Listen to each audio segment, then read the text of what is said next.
അച്ഛൻ ഒരു മാധവിക്കുട്ടി ഫാൻ ആയിരിക്കും. മാധവിക്കുട്ടി എന്നുള്ള പേര് ലക്ഷ്മിക്കുട്ടി, പാർവതിക്കുട്ടി എന്നൊക്കെ വിളിക്കുന്ന പോലെ മാധവിക്കുട്ടി എന്നങ്ങ് വിളിച്ചെന്നേ ഉള്ളൂ. ഡാർവിഷ് കുറച്ച് ഡാർക്കാണ് അല്ലേ?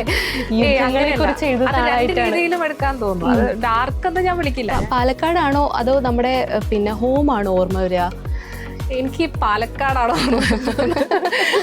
ആസ് എ കൊല്ലംകാരി കൊല്ലത്തെ കുറിച്ച് എന്താ പറയാനുള്ളത്? അതൊരു ക്വസ്റ്റ്യൻ ആണ്. അബദ്ധങ്ങൾ മായ്ച്ചു കളയാൻ പറ്റണം. ചില കാര്യങ്ങൾ നമ്മളിപ്പം മണ്ടത്തരങ്ങളൊക്കെ ചെയ്തിട്ട് ഇപ്പം അത് പ്രൊഫഷണൽ കുറച്ചും കൂടി ഈസിയാണ് നമുക്കത് ഇവാലുവേറ്റ് ചെയ്യാൻ. അതിനൊരു ഡിലീറ്റ് കീ ഉണ്ടായിരുന്നെങ്കിൽ ഡിലീറ്റ് ചെയ്ത് അല്ലെങ്കിൽ കുറച്ചിന് മുമ്പേ ടൈം ട്രാവൽ ചെയ്ത് ഇച്ചിരി മുമ്പേ എത്തിയായിരുന്നെങ്കിൽ ഞാനൊന്ന് കറക്റ്റ് ചെയ്തിട്ട് അത് വേറെ നേരെയാക്കായിരുന്നു. അതൊക്കെ സമാധാനമാണ് വലുതല്ലേ? അതെ അതെ, തീർച്ചയായിട്ടും സമാധാനം തന്നെയാണ്.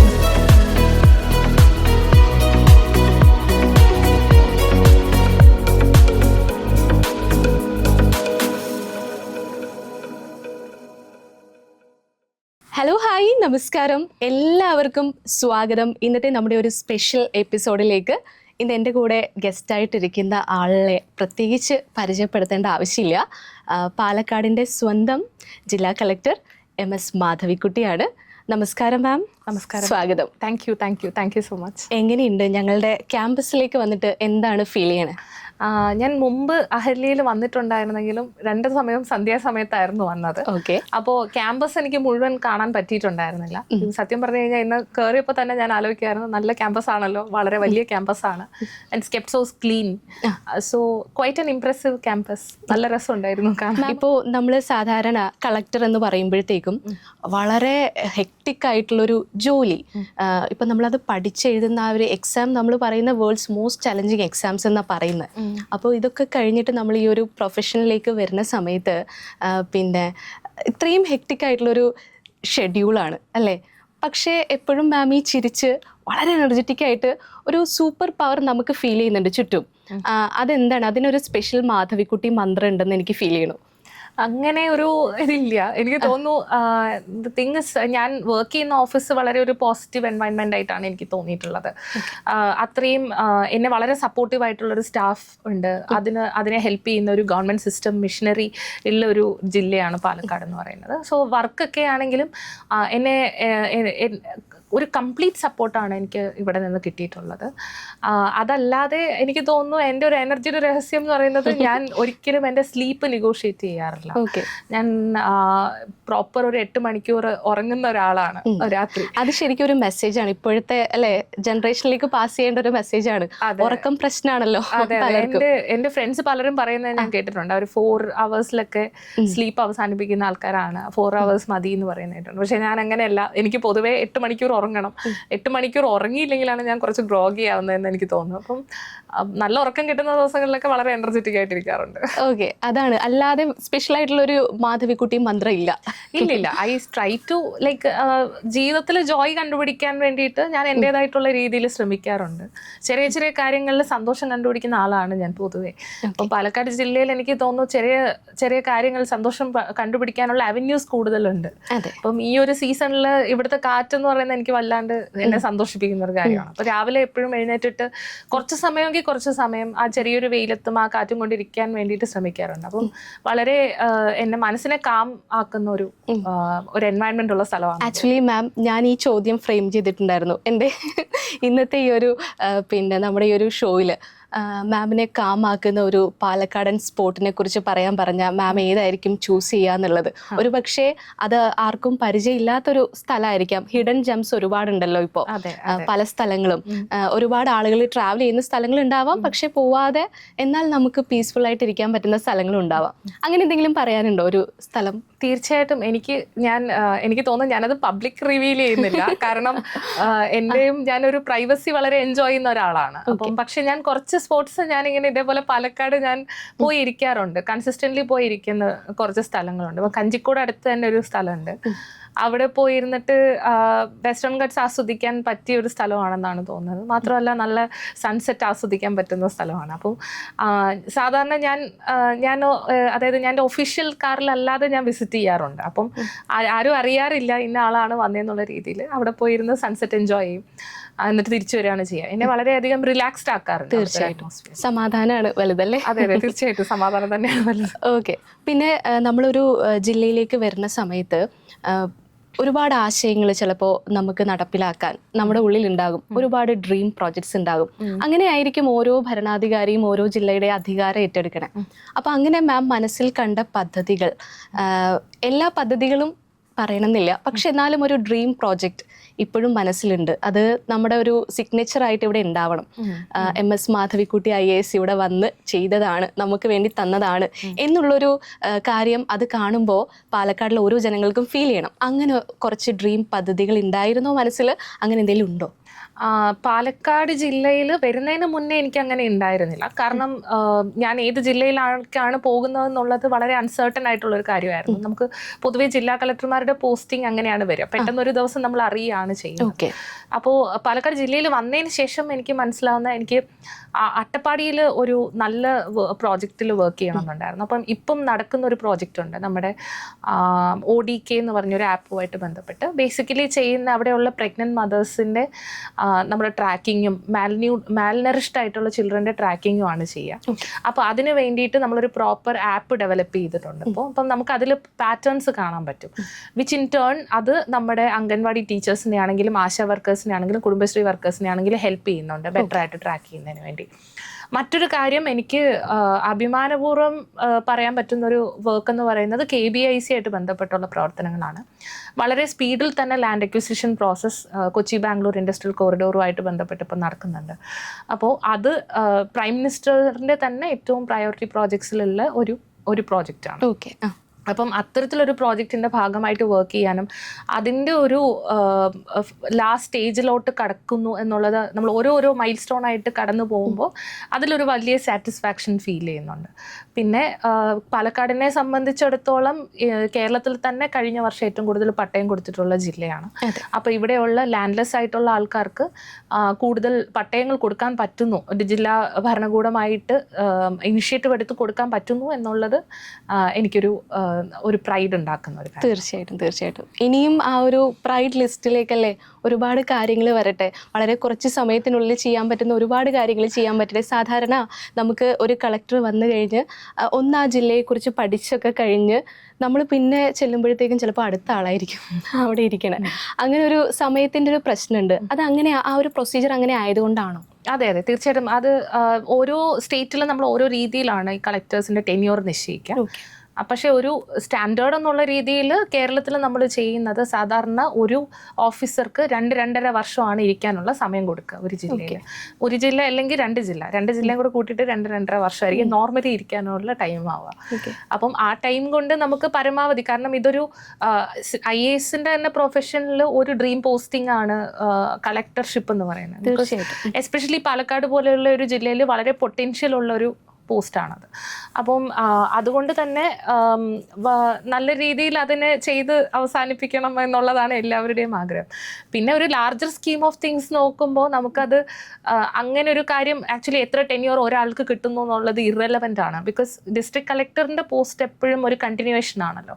ഞാൻ പോയി കഴിഞ്ഞാൽ വേറൊരാൾ വരും, ബട്ട് വാട്ട് എവർ ബീറ്റ് ആ സിസ്റ്റം കണ്ടിന്യൂസ് ആയിട്ട് പോകണം. ഗവർണൻസ് പ്രോസസ്സ് എന്നെയോ അല്ലെങ്കിൽ ഒരു വ്യക്തിയെയോ ഡിപ്പെൻഡ് ചെയ്തിരിക്കുന്നത് ആവരുത് എന്നുള്ളതാണ്. അതപ്പോൾ നമ്മൾ തുടങ്ങി വെക്കുന്ന ഒരു പ്രോജക്റ്റ് നെക്സ്റ്റ് അടുത്ത ആരാണോ വരുന്നത് അവർ കണ്ടിന്യൂ ചെയ്യണം എന്നുള്ള രീതിയിൽ. അതെ അത് തീർച്ചയായിട്ടും. കാരണം കണ്ടിന്യൂറ്റി ഇൻ ഗവർണൻസ് വളരെ ഇമ്പോർട്ടൻ്റ് ആണ്. ഇല്ലെങ്കിൽ അതുകൊണ്ട് ജനങ്ങൾക്ക് വലിയ ബുദ്ധിമുട്ടുകളെ ഉണ്ടാവുള്ളൂ. ഇല്ലെങ്കിൽ പൈസ പോകുന്ന നമ്മുടെ ഗവൺമെൻറ് പൈസ പോകും, അല്ലെങ്കിൽ യാതൊരു ഗുണവും അതിനകത്തുണ്ടാവില്ല, അത്രയും എഫേർട്ട് വേസ്റ്റ് ആണ്. അപ്പം എപ്പോഴും continuity in governance irrespective of ആരാണോ അവിടെ ഇരിക്കുന്നത് അതുണ്ടാവണം എന്നുള്ളതാണ് എനിക്ക്. മാം, ഔദ്യോഗികമായിട്ടല്ലാതെ പാലക്കാടുമായിട്ട് വേറെ എന്തെങ്കിലും കണക്ഷൻ ഉണ്ടോ? മുന്നേ വന്നിട്ടുണ്ടോ? വിസിറ്റ് ചെയ്തിട്ടുണ്ടോ? പാലക്കാടുമായിട്ട് കണക്ഷൻസ് എന്ന് വെച്ചാൽ ഞാൻ പാലക്കാട് ആക്ച്വലി ഞാനൊരു 2 വർഷം മുമ്പേ വരെ വളരെ ലീസ്റ്റായിട്ട് എക്സ്പ്ലോർ ചെയ്തിട്ടുള്ളൊരു സ്ഥലമായിരുന്നു. പക്ഷേ കഴിഞ്ഞ വർഷം തുടക്കത്തിൽ ഞാനൊരു ഇവിടെ ഒരു പ്രോഗ്രാമുമായിട്ട് ബന്ധപ്പെട്ട് ചെർപ്പുളശ്ശേരിയിൽ വന്നിരുന്നു. അതൊരു പ്രൈവറ്റ് ഒരു NGO നടത്തുന്ന ഒരു പ്രോഗ്രാമായിരുന്നു. അവർ നമ്മുടെ തോൽപ്പാവക്കൂത്തിൻ്റെ പറ്റിയിട്ടുള്ളൊരു പഠനവും പിന്നെ മാത്രമല്ല നമ്മുടെ രാമചന്ദ്ര പുലവർ, പത്മശ്രീ രാമചന്ദ്ര പുലവരുടെ ഒരു പെർഫോമൻസും ഉണ്ടായിരുന്നു. പിന്നെ സദാനന്ദ പുലവർ എന്ന് പറഞ്ഞിട്ട് മറ്റൊരു ആർട്ടിസ്റ്റ് വന്നിട്ട് നമ്മളോട് ഈ തോൽപ്പാവക്കൂത്തിൻ്റെ ഹിസ്റ്ററിയെ പറ്റിയിട്ടും അതിനകത്തുള്ള ഒരു സോഷ്യൽ ഡിഫറൻസസിനെ പറ്റിയിട്ടും ഒക്കെ നമ്മളോട് സംസാരിച്ചു. അപ്പം അതിൻ്റെ ഭാഗമായിട്ട് വന്നിരുന്നു. അന്ന് വില്വാദ്രി നാഥക്ഷേത്രത്തിലൊക്കെ പോയിരുന്നു.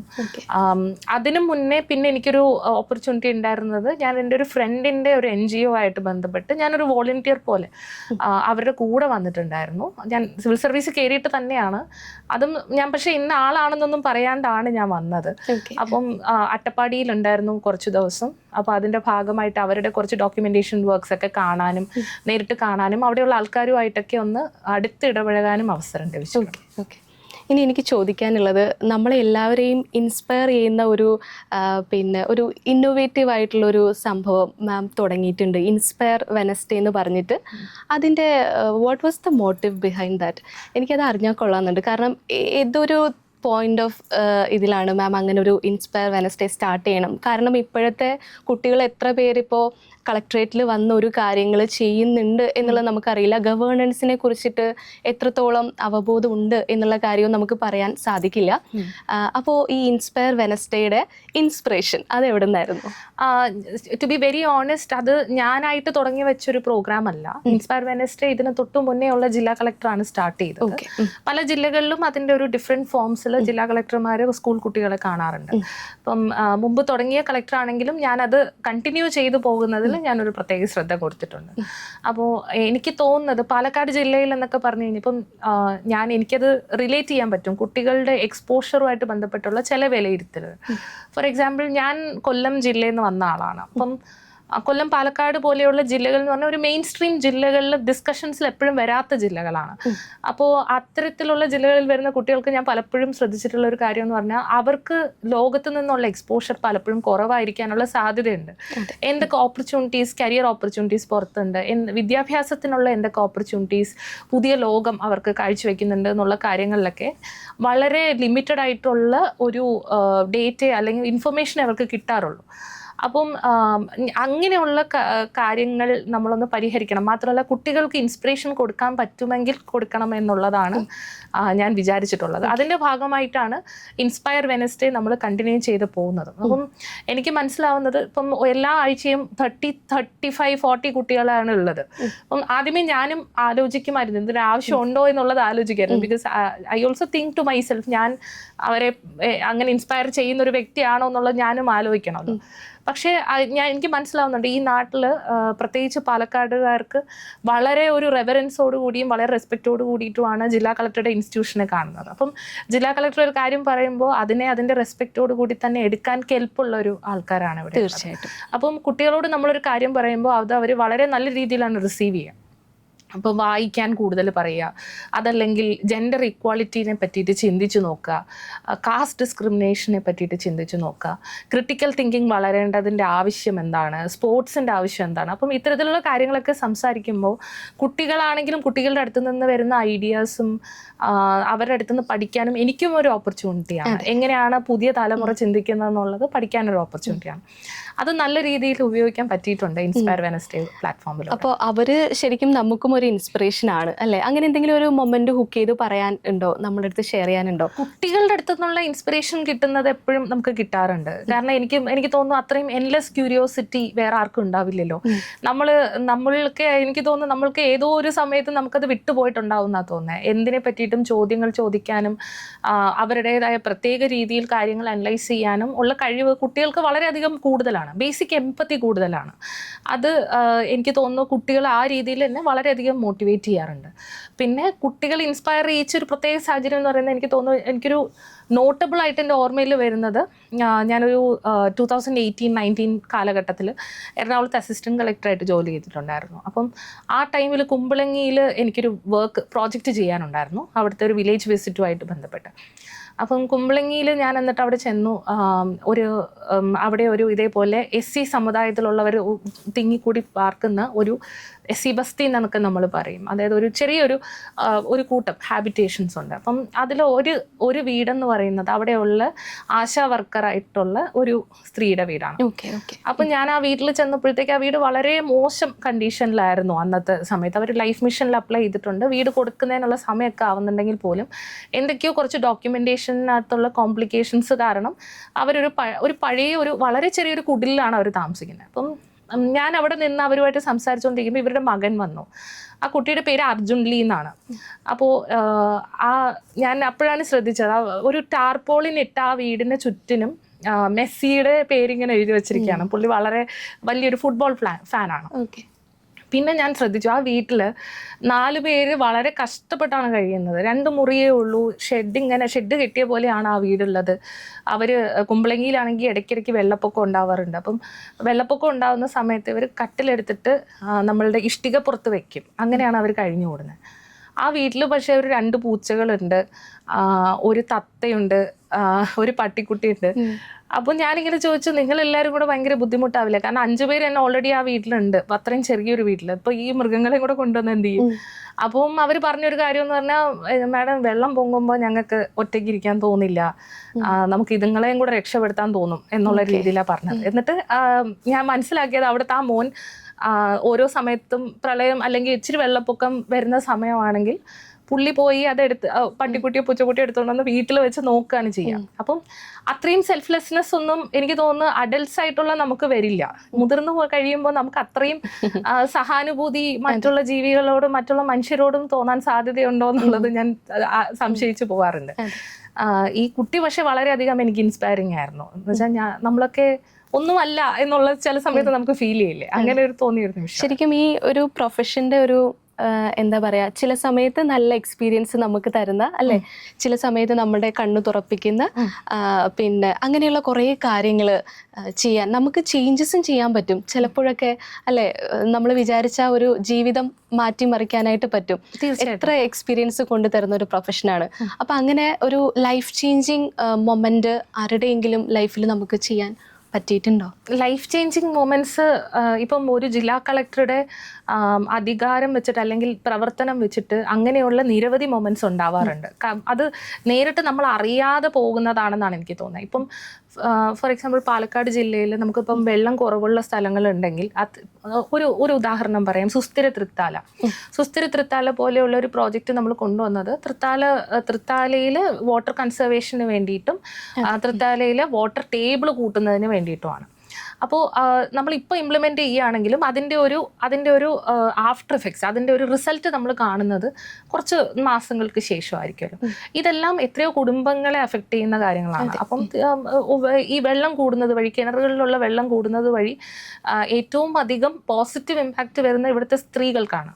കാരണം വെള്ളം ഏറ്റവും അധികം ഉപയോഗിക്കുന്നത് വെള്ളം അടുക്കളയിലെ ആവശ്യങ്ങൾക്കാണെങ്കിലും സ്വന്തം വൃത്തി റിലേറ്റഡ് ആയിട്ടുള്ള ആവശ്യങ്ങൾക്കാണെങ്കിലും സ്ത്രീകളാണ് വെള്ളവുമായിട്ട് ഏറ്റവും അടുത്ത് ബന്ധമുള്ള ആൾക്കാരെന്നാണ് എനിക്ക് തോന്നുന്നത്. അപ്പം മഹാരാഷ്ട്രയിലൊക്കെ നമ്മൾ കാണുവാണെങ്കിൽ എത്രയോ കിലോമീറ്ററുകളോളം നടന്നിട്ടാണ് സ്ത്രീകൾ വെള്ളവും കൊണ്ടുവരുന്നത്. അത് കാരണം അവർക്കുണ്ടാവുന്ന ആ ഒരു എക്സ്ട്രാ വർക്ക് എന്ന് പറയുന്നത് തന്നെ അവരെ മറ്റുള്ള തൊഴിലിടങ്ങളിൽ നിന്ന് മാറ്റി നിർത്തുകയാണ് ചെയ്യുക. അപ്പം ഇത്തരത്തിൽ ജില്ലാ കളക്ടർ സ്റ്റാർട്ട് ചെയ്യുന്ന അല്ലെങ്കിൽ ജില്ലാ കളക്ടർ എന്നുള്ളതല്ല, ഗവൺമെൻറ് സ്റ്റാർട്ട് ചെയ്യുന്ന ഓരോ പ്രോഗ്രാമിനും അതിൻ്റേതായിട്ടുള്ളൊരു സ്പിൽ ഓവർ എഫക്റ്റ് ഉണ്ട്. എല്ലാ ഏരിയയിലും അതിൻ്റെ ഒരു ഗുണം കാണാൻ പറ്റും. നേരിട്ട് നമ്മളതിൻ്റെ ഫീഡ്ബാക്ക് തന്നെ അനുഭവിക്കുന്നുണ്ടാവില്ല, പക്ഷെ സ്റ്റിൽ പൊട്ടും പൊടിയും നമ്മുടെ കാതിൽ എത്താറുണ്ട്.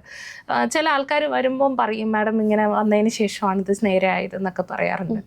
അതൊരു വളരെ ഹാപ്പി ആക്കുന്ന ഒരു കാര്യമാണ്. അത് ഞാനെന്നുള്ള വ്യക്തി ആയതുകൊണ്ടല്ല, ജില്ലാ കളക്ടർ എന്ന് പറയുന്ന പൊസിഷൻ ഇരുന്നുകൊണ്ട് എനിക്കത് ചെയ്യാൻ പറ്റുന്നത് വളരെയധികം സന്തോഷമുണ്ട്. തീർച്ചയായിട്ടും. കുഞ്ഞു മാധവിക്കുട്ടി ഇത്രയും വളർന്ന് വലുതായി ജില്ലാ കളക്ടറായിട്ട് ഇരിക്കുന്ന മാധവിക്കുട്ടി, അവർ രണ്ടുപേരും ഒരു റൂമിലിരുന്ന് സംസാരിക്കുകയാണെങ്കിൽ എന്ത് കാര്യമായിരിക്കും മാം വളരെ പ്രൗഡായിട്ട് ആ കുട്ടിയോട് പറയുന്നത്?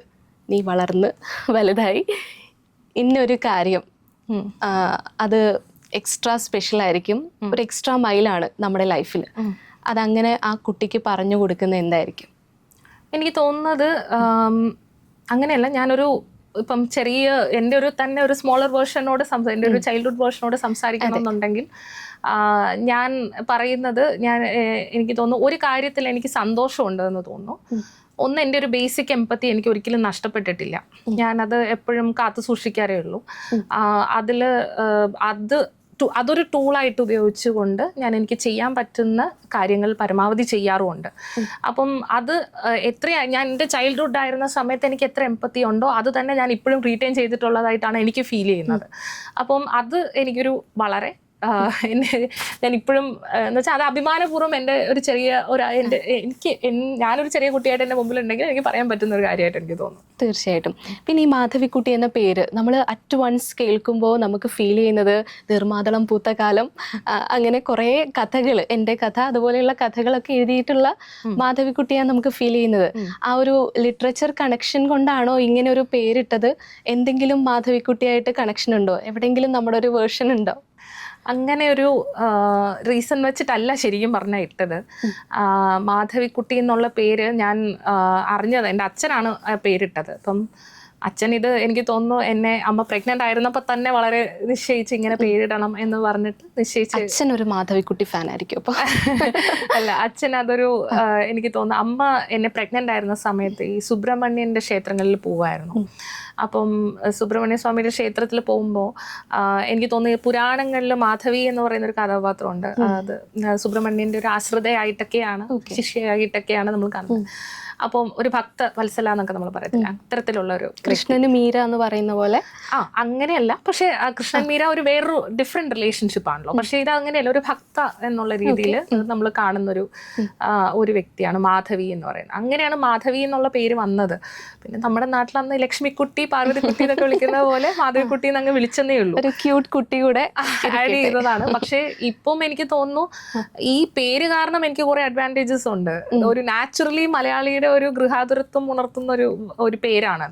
അപ്പൊ എപ്പോഴും എനിക്കൊരു ഇനിഷ്യൽ മൈലേജ് എനിക്ക് കിട്ടാറുണ്ട് ഈ പേരിൽ നിന്നെന്ന് എനിക്ക് തോന്നുന്നു. പിന്നെ എനിക്ക് ഞാൻ മാധവിക്കുട്ടിയുടെ എഴുത്തുകളും ഇഷ്ടപ്പെടുന്ന ആള് തന്നെയാണ്. എന്നാലും റീസൺ അതല്ല, അത് വെച്ചിട്ടല്ല അങ്ങനെ പേരിട്ടത് അച്ഛനാണെങ്കിലും. അപ്പോൾ ഈ പത്മരാജനെ ഒത്തിരി ഇഷ്ടമുള്ള ഒരാളാണെന്ന് ഞാനിങ്ങനെ കേട്ടു അറിഞ്ഞു. പത്മരാജൻ, മാധവിക്കുട്ടി ഇവരൊക്കെയാണ് മാമിൻ്റെ ഒരു ഇഷ്ടപ്പെട്ട പിന്നെ എന്താ പറഞ്ഞ മലയാളത്തിലെ എഴുത്തുകാർ എന്ന് പറഞ്ഞു.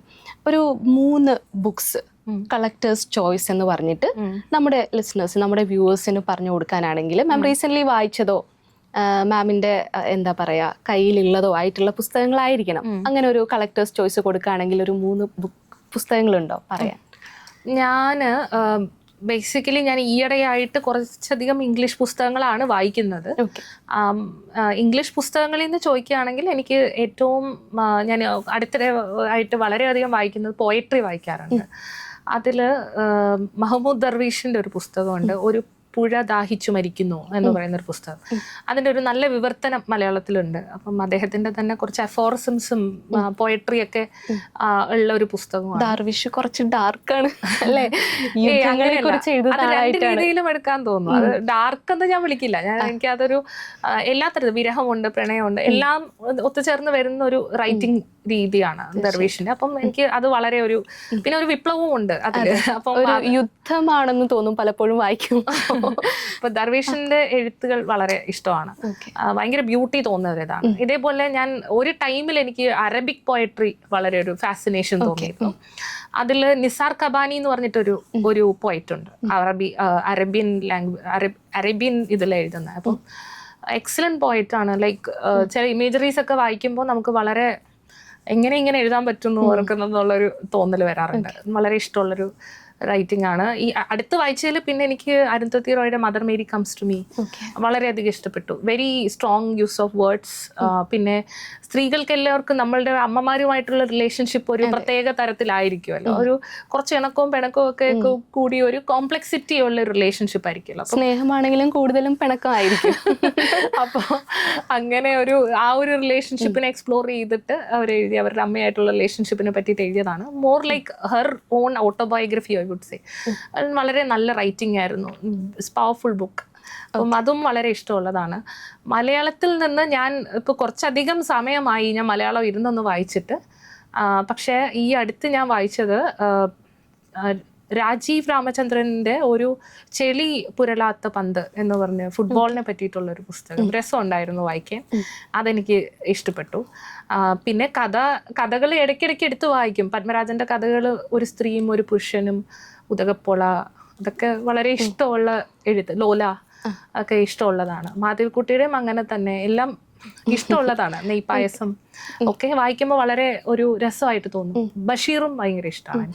മാം, ഈ ഒരു ബിസി ഷെഡ്യൂൾ അല്ലേ, അപ്പോൾ ഇതിനിടയ്ക്ക് പിന്നെ വായിക്കാൻ വേണ്ടി നമ്മൾ സമയം കണ്ടെത്തിയാലും നമുക്കൊരു എന്താ പറയുക, ഒരു മൂഡ് വേണം, നമ്മൾ പറയും ഒരു മൈൻഡ് വേണം, ഒരു വൈബ് വേണം വായിക്കാൻ എന്ന് പറയും.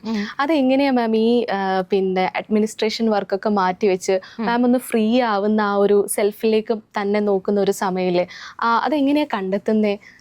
ഞാൻ പ്രയോറിറ്റൈസ് ചെയ്യാറുണ്ട്. കാരണം എനിക്ക് തോന്നുന്നു ഇങ്ങനത്തെ ഉള്ള മൊമെന്റ്സ് എനിക്ക് വളരെ ഇമ്പോർട്ടൻ്റ് ആണ്. കാരണം അതുണ്ടെങ്കിൽ മാത്രമേ എൻ്റെ വർക്ക് ലൈഫ് നല്ലോണം പോവുള്ളൂ. ഒരു ബാലൻസിൽ നമ്മൾ പോകണമല്ലോ, നമ്മുടെ പേഴ്സണൽ ഇൻട്രസ്റ്റും നമ്മുടെ പ്രൊഫഷണൽ ലൈഫും. അതിൽ ഞാൻ ശ്രദ്ധിച്ചിട്ടുള്ളൊരു കാര്യം എന്ന് പറയുന്നത്, പ്രയോറിറ്റീസ് നമുക്ക് സെറ്റ് ആണെങ്കിൽ കുഴപ്പമില്ല എന്നുള്ളതാണ്. നമ്മളിപ്പോൾ ഒരു ദിവസം നമ്മുടെ ഫോൺ തന്നെ എത്ര യൂസ് ചെയ്യാറുണ്ട്. നമ്മൾ ചില ദിവസങ്ങളിൽ ഞാൻ തന്നെ ഞെട്ടിപ്പോകും, ഒരു 6 hours 7 hours എന്നൊക്കെ പറഞ്ഞ് കാണിക്കും ഞാൻ എൻ്റെ സ്ക്രീൻ ടൈം. അപ്പം അത്രയും ആവശ്യം ഉണ്ടായിരുന്നോ എന്നുള്ളത് ഞാൻ തന്നെ ആലോചിക്കാറുണ്ട്. അപ്പം ഒന്ന് ഫോൺ യൂസേജ് കുറച്ച്, ഞാനിപ്പം സോഷ്യൽ മീഡിയയിൽ ഒന്നും ഇല്ല, സോഷ്യൽ മീഡിയയിലൊക്കെ ഞാൻ മാറ്റി വെച്ചിരിക്കുകയാണ്. അപ്പം അതിൽ നിന്നൊക്കെ ഉള്ള സമയം സേവ് ചെയ്യുമ്പോഴത്തേക്ക് വായിക്കാൻ വേണ്ടിയിട്ട് കുറച്ച് സമയം കിട്ടാറുണ്ട്.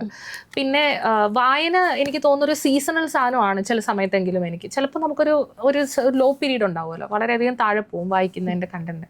അപ്പം ഞാൻ ചെയ്യുന്നത് വളരെ ലൈറ്റ് റീഡ്സിലോട്ട് കയറുക എന്നുള്ള, ഗ്രാഫിക് നോവൽസ് ഒക്കെ എടുത്ത് വായിക്കാൻ തുടങ്ങും, ചെറിയ ചെറിയ എസ്സേകൾ വായിക്കാൻ തുടങ്ങും. അങ്ങനെ എന്തെങ്കിലും പൊട്ടും പൊടിയും ഞാൻ എപ്പോഴും വായിക്കാറുണ്ട്.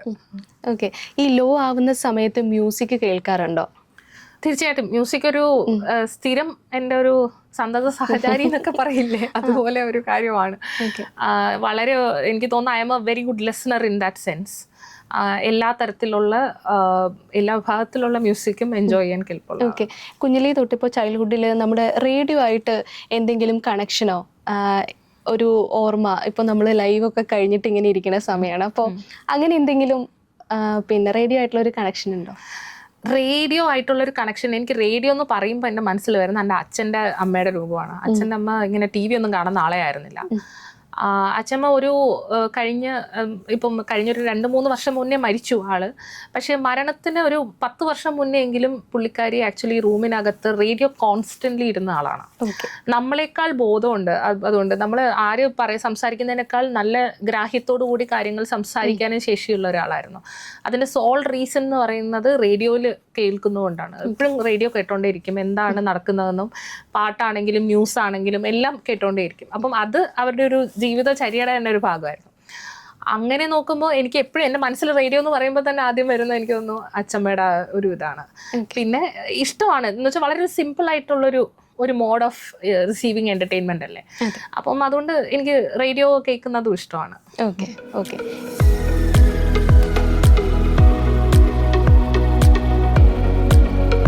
നമുക്കൊരു റാപ്പിഡ് ഫയറിലേക്ക് പോയാലോ?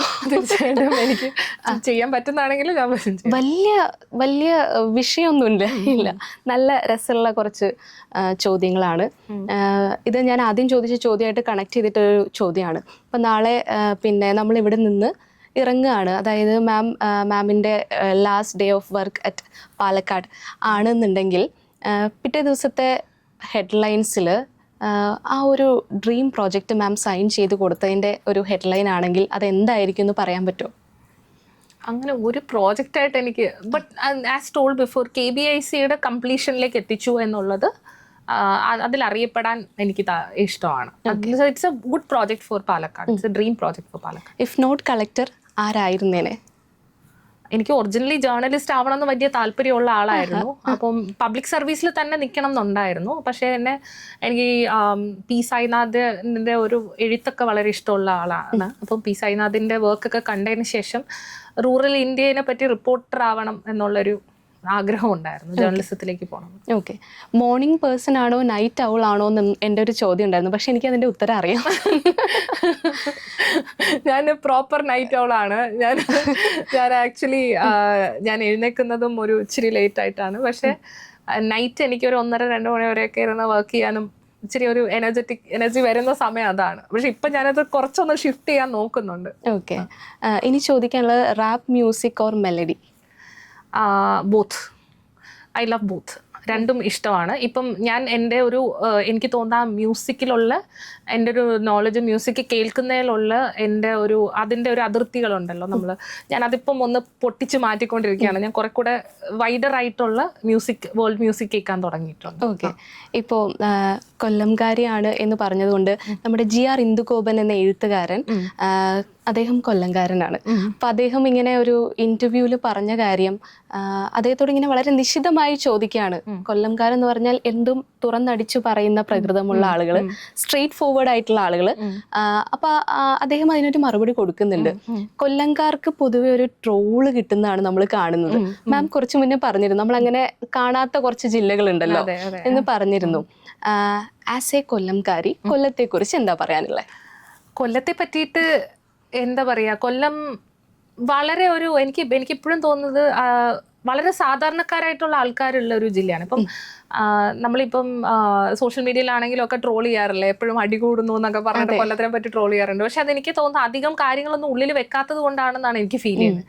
പിന്നെ തൊഴിലാളി വർഗം വളരെയധികം ഉള്ളൊരു ജില്ലയാണ്. നമ്മളെപ്പോഴും ഒരു സ്ഥലത്തിനെ നമ്മൾ ഇവാലുവേറ്റ് ചെയ്യുമ്പോൾ അവിടെയുള്ള ക്ലാസ് സെഗ്മെന്റ് ഏതാണ്, എങ്ങനെയുള്ള മനുഷ്യരാണ് അവിടെ ജീവിക്കുന്നതെന്നും കൂടെ നോക്കണം. അതിൻ്റെ ആ ഒരു ലെൻസോട് കൂടിയിട്ട് വേണം നമ്മളത് നോക്കാനെന്ന് എനിക്ക് തോന്നുന്നു.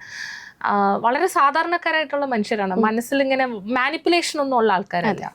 അപ്പം അങ്ങനെ എനിക്കെപ്പോഴും അങ്ങനെയാണ് തോന്നുന്നത്. എനിക്ക് തോന്നിയിട്ടുള്ളത് കുറച്ചുകൂടെ സത്യസന്ധരായിരിക്കും, അവർക്ക് മനസ്സിലൊന്നും വെക്കാത്തത് കൊണ്ട്. എനിക്കത് സ്വന്തം നാടായത് കൊണ്ട് എനിക്ക് അങ്ങോട്ട് ഇവാലുവേറ്റ് ചെയ്യാൻ പറ്റുന്നില്ല. കാരണം ഞാൻ കൊല്ലമായിരുന്നെങ്കിൽ പോലും എൻ്റെ ഒരു അഡൽട്ട്ഹുഡിൽ ഞാൻ പിന്നീട് ഞാൻ ട്രിവാൻഡ്രത്തേക്ക് ഷിഫ്റ്റ് ചെയ്തിരുന്നു. അപ്പം ഞാൻ എവിടെ ചെന്നാലും എനിക്ക് ആലോചിക്കുന്നത് ആ നാട്ടില് നല്ല ആൾക്കാരും ഉണ്ടാവും, മോശം ആൾക്കാരും ഉണ്ടാവും.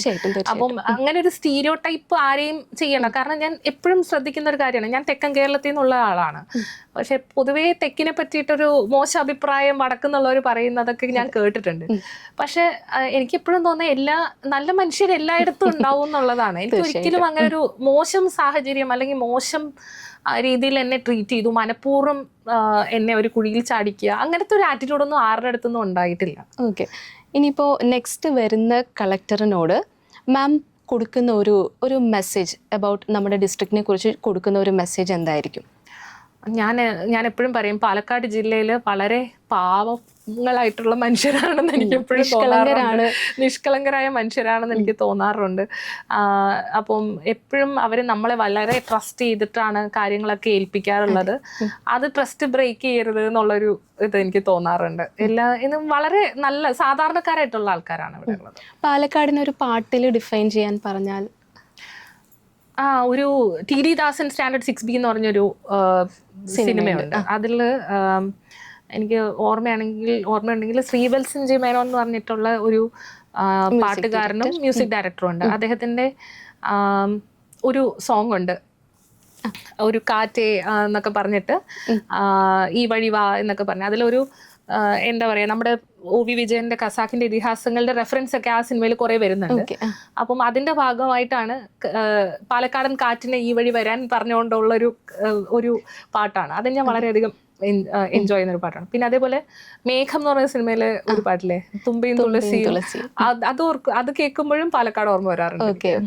പാലക്കാടാണോ അതോ നമ്മുടെ പിന്നെ ഹോം ആണോ ഓർമ്മ വരിക? എനിക്ക് പാലക്കാടാണോ എനിക്ക് തോന്നുന്നു, ഞാൻ കൊല്ലത്തുനിന്ന് കുറച്ചധികം കാലമായിട്ട് മാറി നിൽക്കുന്നോണ്ടാണെന്ന് തോന്നുന്നു. എനിക്കൊരു അങ്ങനെ ഒരു എൻ്റെ ജില്ല എന്ന് പറഞ്ഞ് അങ്ങനെ ഒരു ഇതില്ല എനിക്ക്, അങ്ങനെ ഒരു പൊതുവേ വരാറില്ല. ചില സ്ഥലങ്ങൾ എനിക്ക് സ്പെഷ്യലാണ്, വളരെ ഇഷ്ടപ്പെടുന്ന ചില സ്ഥലങ്ങളുണ്ട്. അതിലൊന്ന് എനിക്ക് തോന്നുന്നു കോഴിക്കോട് വളരെ ഇഷ്ടമാണ്. കാരണം ഞാൻ നിന്ന സമയം എനിക്ക് സ്പെഷ്യലായിട്ടൊരു സമയമായിരുന്നു. പാലക്കാടാണെങ്കിലും ഇപ്പം ഞാൻ എൻജോയ് ചെയ്യുന്നുണ്ട് ഈ ഒരു പ്രോസസ്സ്. ഓക്കെ. നമ്മൾ ചില സിനിമകൾ കാണുമ്പോൾ അത് നമ്മളാണോ എന്ന് ചിലപ്പോൾ നമുക്ക് ഫീൽ ചെയ്യാറുണ്ട്. അങ്ങനെ മാമിൻ്റെ ലൈഫ് ആണോ എന്ന് തോന്നിയിട്ടുള്ള ഒരു സിനിമയുണ്ടോ, ഒരു ക്യാരക്ടർ ഉണ്ടോ? അതൊരു ക്വസ്റ്റ്യൻ ആണ്. പക്ഷെ അതെനിക്ക് തോന്നുന്നു ഞാൻ കണ്ടതിൽ ഫ്രാൻസിസ് ഹാ എന്ന് പറഞ്ഞൊരു ഫിലിമുണ്ട്. ഫ്രാൻസിസ് ഹായില് ഗ്രേറ്റ ഗർവിഗ് എന്ന് പറയുന്ന ഒരു അമേരിക്കൻ ഡയറക്ടറുടെ പുള്ളിക്കാരുടെ ഒരു ക്യാരക്ടറുണ്ട്, ഫ്രാൻസിസ്. Name is Francis. അതിനകത്ത് ഫ്രാൻസിസ് ജീവിതത്തിനെ പറ്റിയിട്ട് ചില സമയത്തെങ്കിലും വളരെ ക്ലൂലെസ് ആയിട്ടുള്ളൊരു വ്യക്തിയായിട്ടാണ് തോന്നുന്നത്. അപ്പം I so that film when I was like 29 28 വയസ്സൊക്കെ ഉള്ളപ്പോഴാണ് ഞാനത് കാണുന്നത്. ആ സിനിമ കണ്ടപ്പോൾ ഞാൻ ആലോചിച്ചു, ഞാൻ ഇത്രയും തന്നെ ക്ലൂലെസ് ആണ് എന്ന് ചില കാര്യങ്ങളെ പറ്റിയിട്ടെന്ന് ഞാൻ ആലോചിച്ചിട്ടുണ്ടായിരുന്നു. പക്ഷെ സ്റ്റിൽ അതിനകത്തൊരു അവർ ആ ജീവിതത്തിൽ കുറെ ബ്യൂട്ടിയും കണ്ടുപിടിക്കുന്നുണ്ട്. അവർ അവരുടേതായിട്ടുള്ള കുറച്ച് ഫിലോസഫി ലൈഫിലുണ്ട്. അപ്പം ആ സിനിമ കണ്ടപ്പോൾ ഗ്രേറ്റ ഗർവിക്കിന്റെ ആ ഒരു ക്യാരക്ടറിനോട് എനിക്ക് എവിടെയൊക്കെയോ കുറച്ച് റിലേറ്റ് ചെയ്യാൻ പറ്റുന്നുണ്ടായിരുന്നു. ഓക്കെ, ഇപ്പൊ ഒരു whole life is a song, ഏത് സോങ്ങാ? അങ്ങനെ ഇനി ചോദ്യങ്ങളില്ല. അതില് എനിക്ക് അങ്ങനെ ഒരു സോങ് എനിക്ക് ഇപ്പൊ പറയാൻ ഓർമ്മയില്ല.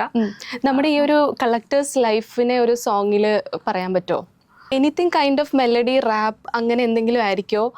ഒരു സെമി ക്ലാസിക്കൽ മോഡായിരിക്കോ? ഇല്ല, സെമി ക്ലാസിക്കൽ ആയിരിക്കില്ല. പക്ഷെ സംടൈംസ് ഐ ഫീൽ ലൈക്ക് ഇപ്പം ചില ദിവസങ്ങളൊക്കെ ഒരു ഇലക്ഷന്റെ സമയത്ത് SIR ഒക്കെ ചെയ്തോണ്ടിരുന്നപ്പം കുറെ ആക്ടിവിറ്റീസ് ഇങ്ങനെ നടക്കുന്നുണ്ട്. അപ്പം അത് ചെയ്യണം, ഇത് ചെയ്യണം. ഒരു സിനിമയിൽ ബിന്ദു പണിക്കർ പറയില്ല, എന്റെ ഫ്രിഡ്ജ്, എന്റെ TV, അതേപോലെ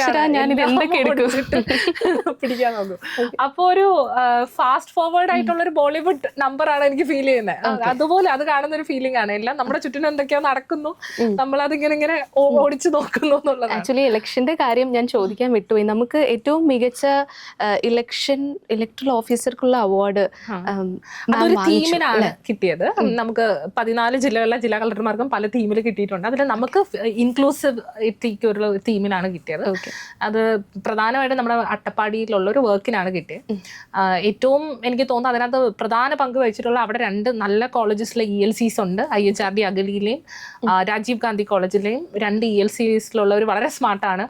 അപ്പം അട്ടപ്പാടിയിലെ ട്രൈബൽ ഏരിയയിൽ ഓരോ ഊരിലും പോയി അവിടെ സ്റ്റേ ചെയ്ത് അവരെല്ലാവരെയും വോട്ടർ പട്ടികയുടെ ഭാഗമാക്കാൻ വേണ്ടി അവർ നല്ല പ്രവർത്തനം കാഴ്ചവെച്ചിട്ടുണ്ടായിരുന്നു. അപ്പം അതിന്റെ ഒരു കളക്റ്റീവ് എഫേർട്ടിന്റെ ഒരു ഭാഗമായിട്ടാണ് നമുക്കിവിടെ ഇൻക്ലൂസീവ് ഇലക്ഷൻസ് എന്നുള്ളൊരു തീമിൽ നമുക്ക് കിട്ടിയത്. ഓക്കെ. ലാസ്റ്റ് ക്വസ്റ്റ്യൻ ആണ്, ഒരു സൂപ്പർ പവർ വേണം എന്ന് കൂടെ തോന്നുന്ന ഒരു സൂപ്പർ പവർ ഏതാ? കുറച്ച് നമ്മുടെ ലൈഫ് ഈസി ആക്കും ആ സൂപ്പർ പവർ കിട്ടിയാൽ. ആ സൂപ്പർ പവറോട് കൂടി നമുക്ക് നമ്മുടെ ചാറ്റ് അവസാനിപ്പിക്കാം. അബദ്ധങ്ങൾ മായ്ച്ചു കളയാൻ പറ്റണം. ചില കാര്യങ്ങൾ നമ്മളിപ്പം മണ്ടത്തരങ്ങളൊക്കെ ചെയ്തിട്ട് ഇപ്പം അത് പ്രൊഫഷണൽ കുറച്ചും കൂടി ഈസിയാണ് നമുക്കത് ഇവാലുവേറ്റ് ചെയ്യാൻ. കാരണം പല ലെയേഴ്സ് ഓഫ് അക്കൗണ്ടബിലിറ്റി ഉണ്ട്. അപ്പം എൻ്റെ മുമ്പിൽ വരുന്ന ഒരു ഫയലിൽ 100% കറക്റ്റ് ആണെന്ന് നമുക്ക് ഉറപ്പാക്കാൻ പറ്റും. പക്ഷെ പേഴ്സണൽ ലൈഫിലൊക്കെ വരുമ്പോൾ ചില കാര്യങ്ങൾ നമ്മൾ മണ്ടത്തരങ്ങളൊക്കെ പറ്റാറില്ലേ, അബദ്ധങ്ങളൊക്കെ പറ്റാറില്ലേ. ചിലപ്പം ആൾക്കാരെ വല്ലാണ്ട് വേദനിപ്പിക്കും, അങ്ങനത്തെ രീതിയിലൊക്കെ വർത്താനൊക്കെ ഉണ്ടാവാറുണ്ടല്ലോ. അപ്പം അതൊക്കെ ഞാൻ ഇങ്ങനെ ആക്കുമ്പോൾ ഞാൻ വിചാരിക്കും ഈ സമയം ഒന്ന് റിവേഴ്സ് അടിച്ച് ഡിലീറ്റ് ചെയ്ത്, അല്ലെങ്കിൽ കുറച്ചിന് മുമ്പേ ടൈം ട്രാവൽ ചെയ്ത് ഇച്ചിരി മുമ്പേ എത്തിയായിരുന്നെങ്കിൽ ഞാൻ ഒന്ന് കറക്റ്റ് ചെയ്തിട്ട് അത് വേറെ നേരെ ആക്കായിരുന്നു എന്നൊക്കെ തോന്നും. അതൊക്കെ ഉള്ളൂ, അല്ലാണ്ട് ഇല്ല. അല്ലാണ്ട് ഞാൻ സൂപ്പർ അല്ലേ? അങ്ങനെ സൂപ്പർ ആണെന്നല്ല, ഇങ്ങനെ ജീവിച്ചു പോകുന്നു. എന്തായാലും thank you so much ma'am. ഇത് ശരിക്കും നമ്മുടെ ഒരു പ്രിവിലേജ് ഓണർ ആണ്. ഇത്രയും സമയം നമുക്ക് തന്നതിന് താങ്ക് യു സോ മച്ച്. സമയം പോയത് ഞാൻ ശരിക്കും അറിഞ്ഞില്ല.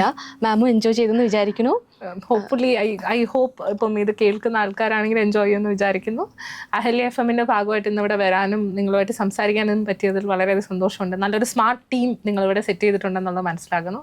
അപ്പം all the best for all your activities in the future. Thank you ma'am, thank you so much. Thank you.